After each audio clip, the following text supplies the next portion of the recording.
এবার বন্ধ হতে চলেছে অফলাইনে আধার ভেরিফিকেশন।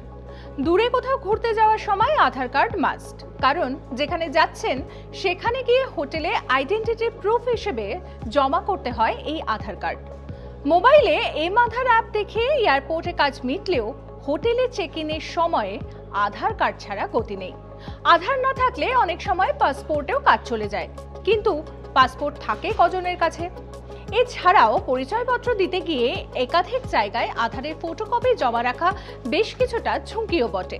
এর মাধ্যমে আপনার পরিচয়পত্র ফটোকপি থেকে বিভিন্ন তথ্য হাতিয়ে নেওয়া সাইবার অপরাধীদের জন্য খুব একটা কঠিন কাজ নয়।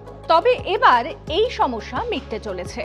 খুব শিগগিরই আসছে আধার ভেরিফিকেশনের নতুন নিয়ম, যেখানে আধারের ফটোকপি থেকে ভেরিফিকেশন করার পদ্ধতিকে বন্ধ করে দেওয়া হবে।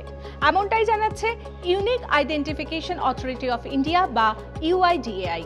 তার পরিবর্তে যারা অফলাইনে গ্রাহকের আধার ভেরিফিকেশন করতে চান, তাদের ইউআইডিএআই তে অফলাইন আধার ভেরিফিকেশনের জন্য বাধ্যতামূলক রেজিস্ট্রেশন করতে হবে।